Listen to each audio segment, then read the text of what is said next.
ഹാന പറയടി. ഇല്ലടി, ഇന്ന് കുറച്ച് ലേറ്റ് ആയിപ്പോയി.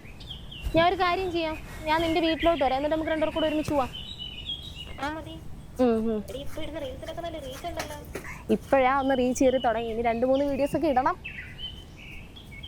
എടി ഞാൻ വിളിക്കാൻ വേണ്ടി ചേച്ചി വിളിക്കുന്നു കേട്ടോ. ഹലോ ചേച്ചി, പറ. ഇല്ല ചേച്ചി, ഇന്ന് കുറച്ച് ലേറ്റ് ആയിപ്പോയി എഴുന്നേറ്റപ്പോ. ഫുഡ് ചോറ് മാത്രമേ വെച്ചോളൂ ചേച്ചി, അതുകൊണ്ട് പുറത്തുനിന്ന് കറി വാങ്ങിക്കാന്നാ വിചാരിക്കുന്നത്. പിന്നെ അവൻ അപ്പുറത്തുനിന്ന് കൊടുക്കുമല്ലേ. പിന്നെ പനി കുറവുണ്ടോ ചേച്ചി? ചേച്ചി ആശുപത്രി പോയതോ? ഓ, ഒന്നുകൂടെ ഒന്ന് ആശുപത്രി പോയി നോക്കി ചേച്ചി. ചേച്ചി പിന്നെ നാളെ തൊട്ട് എനിക്ക് നൈറ്റ് ഷിഫ്റ്റ് തുടങ്ങുക. അപ്പോൾ ഇവനെ കൊണ്ടുപോകാമോ? എനിക്ക് നോക്കാൻ പാടായിരിക്കത്തില്ലയോ? ചേച്ചിയാ ഇവനെ വഷളാക്കിയത്.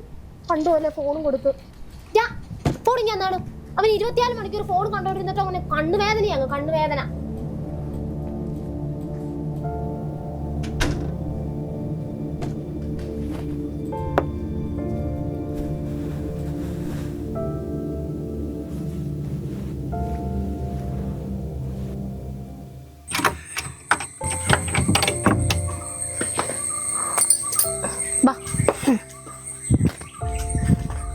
ഞാൻ വരുന്നിടം വരെ രമി ചേച്ചി വീട്ടിൽ പ്രശ്നമൊന്നും ഉണ്ടാക്കാതിരിക്കണേ കേട്ടോ. ചേച്ചി പോയിട്ട് വരാമേ. ടാറ്റാ. ടാറ്റാ.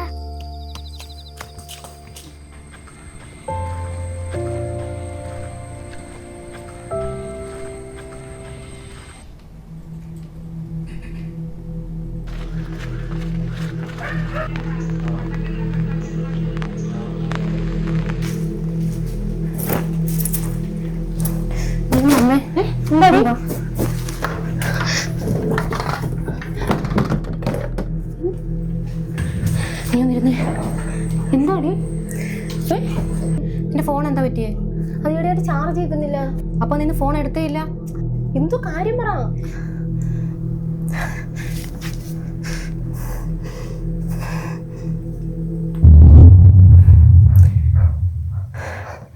ഇന്ന് രാവിലെ നിന്നെ ഇൻസ്റ്റയിൽ ലൈവ് പോയതായത്.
ചേച്ചി, എനിക്ക് അങ്ങനെ ഹാക്കിങ്ങിനെ പറ്റി കൂടുതൽ അറിയത്തൊന്നുമില്ല.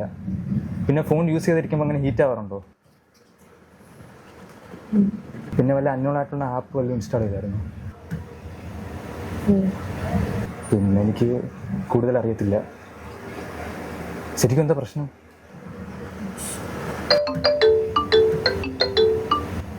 ഹലോ, പറയടാ. ആണോ? ഞാൻ നോക്കട്ടെ.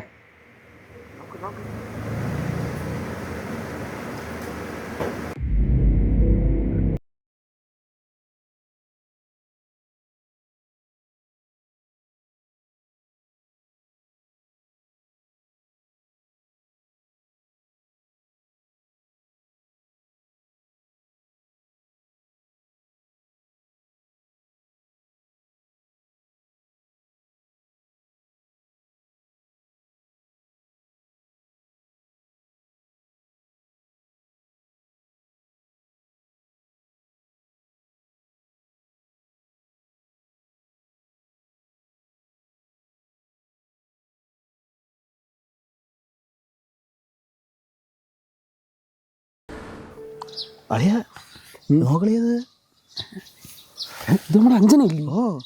ഇതെങ്ങനെ നിനക്ക് കിട്ടി? ടെലിഗ്രാം ഗ്രൂപ്പിൽ നിന്ന്. ചേടാ എടാ ഇത് ഇൻസ്റ്റയിൽ വന്ന വീഡിയോ ആണല്ലേ. ഇപ്പോഴത്തെ പെൺപിള്ളേരൊക്കെ ഇതാടാ ഒന്ന് റീച്ച് ആയി കഴിഞ്ഞാൽ ഉടനെ തുണി അടിക്കാൻ തുടങ്ങും. അളിയാ അവളല്ലേ ഇത്? പിന്നെ നീ അഞ്ജനെ നീ ഇപ്പൊ പൈസ കൊടുത്തു കഴിഞ്ഞാൽ തുണിയൊക്കെ അഴിച്ച് കാണിക്കത്തുള്ളൂ. സബ്സ്ക്രിപ്ഷൻ്റെ എമൗണ്ട് ഒക്കെ ഒന്ന് കുറയ്ക്കും, നമ്മളൊന്ന് കാണട്ട്. ആ പാവത്തുള്ളവരൊക്കെ ഒന്ന് പരിഗണിക്കണേ. ഓ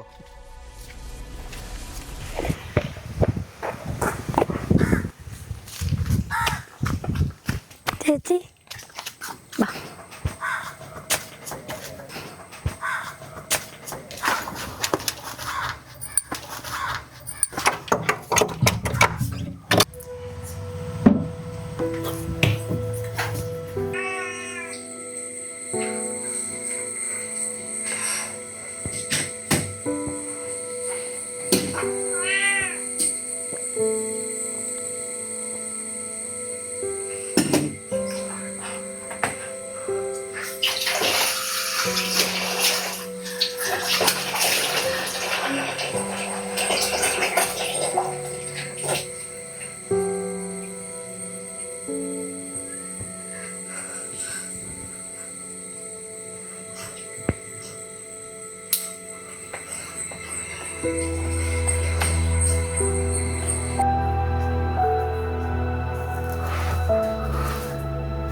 അച്ചു ഒന്ന് വെളിയിലോട്ടേക്കോ, ചേച്ചി ഇത്തിരി കിടക്കട്ടെ.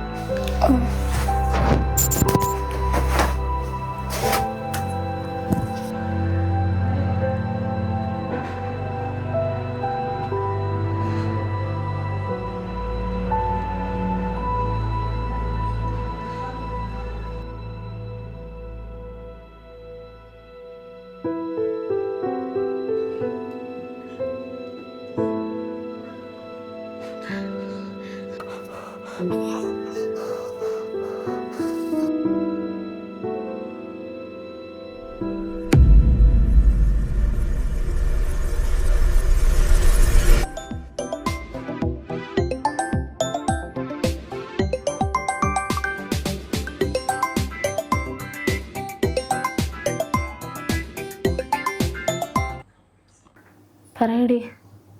നീ വീട്ടിൽ ചെന്നായിരുന്നോ? അവിടെ ചേച്ചിയുണ്ടോ? ഇല്ല. നമ്മൾ ഫോൺ കടയിൽ പോയി കണ്ട് ഗിരി എന്നെ വിളിച്ചായിരുന്നു. അവൻ ഈ ഹാക്കിംഗ് കേസിലൊക്കെ പെട്ട് കുറച്ച് നാൾ അകത്തായിരുന്നു.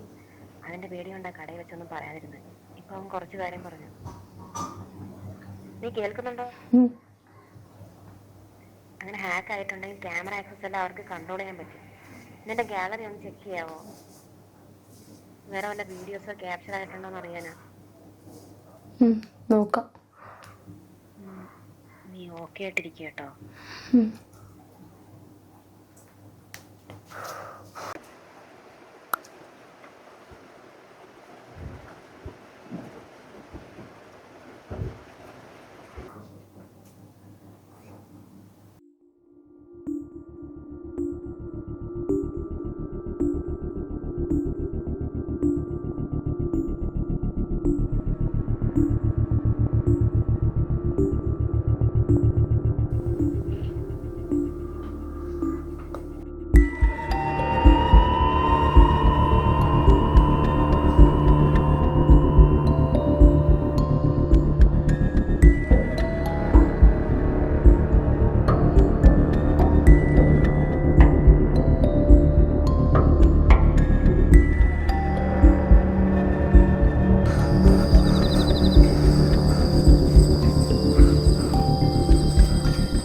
അച്ചു, രാവിലെ മോൻ ചേച്ചിയുടെ ഫോൺ എടുത്തായിരുന്നോ?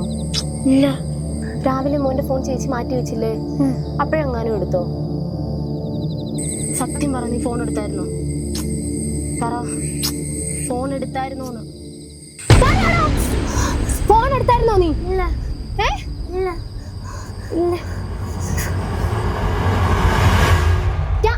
ഫോൺ ഞാൻ എന്താണ്? അവൻ 24 മണിക്കൂർ ഫോൺ കണ്ടോണ്ടിരുന്നിട്ട് അവനെ കണ്ണുവേദനയാണ്, കണ്ണുവേദന.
ചേച്ചി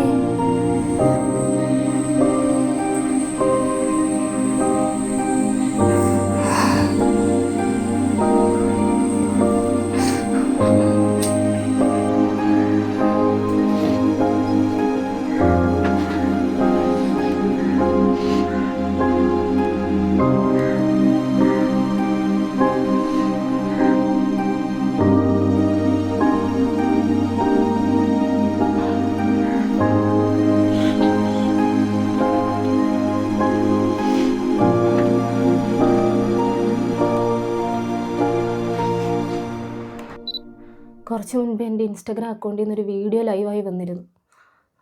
പലരും അത് കണ്ട് എനിക്ക് മെസ്സേജ് അയക്കുന്നുണ്ട്. ചിലരൊക്കെ അത് ഡൗൺലോഡ് ചെയ്ത് പല ഗ്രൂപ്പിൽ ഷെയർ ചെയ്യുന്നുമുണ്ട്. എനിക്ക് അവരോടൊന്നും ഒന്നും പറയാനില്ല. പക്ഷേ അത് ചെയ്ത് ഞാനല്ല, വെറും 8 വയസ്സ് മാത്രം പ്രായമുള്ള എൻ്റെ ചേച്ചിയുടെ മകനാണ്. ഞാൻ രാവിലെ ഡ്രസ്സ് ചേഞ്ച് ചെയ്യാൻ നേരം എൻ്റെ ഡോറ് നന്നായി ലോക്ക് ചെയ്തില്ലായിരുന്നു. അതിന് തൊട്ട് മുൻപ് ഞാൻ അവൻ്റെ കയ്യിൽ നിന്ന് ഫോൺ തട്ടിപ്പറിച്ചെടുത്തായിരുന്നു. അതിൻ്റെ റിയാക്ഷൻ കൊണ്ടായിരിക്കാം ഞാനറിയാതെ അവൻ എൻ്റെ ഫോൺ എടുത്തു. അപ്പോൾ കൈതട്ടിയാണ് ആ വീഡിയോ ക്യാപ്ചർ ആയത്. ഇതുപോലുള്ള പല ഇൻസിഡൻസും ഞാൻ വാർത്തയിൽ കേട്ടിട്ടുണ്ട്. പക്ഷെ അതിന് ഇത്രത്തോളം സീരിയസ്നെസ് ഉണ്ടെന്ന് എനിക്കറിയില്ലായിരുന്നു. ഞാനിപ്പോൾ അതിൻ്റെ വിക്റ്റിമായപ്പോഴാണ് അതിൻ്റെ സീരിയസ്നെസ് എനിക്ക് മനസ്സിലായത്. ഇതിനെനിക്ക് അവനെ തെറ്റു പറയാൻ പറ്റില്ല, കാരണം അവനിത് അറിയില്ല. ഇത് നിങ്ങളുടെ പലരുടെയും വീട്ടിൽ സംഭവിക്കാം. ഇതിൽ കൂടുതൽ എനിക്കൊന്നും പറയാനില്ല.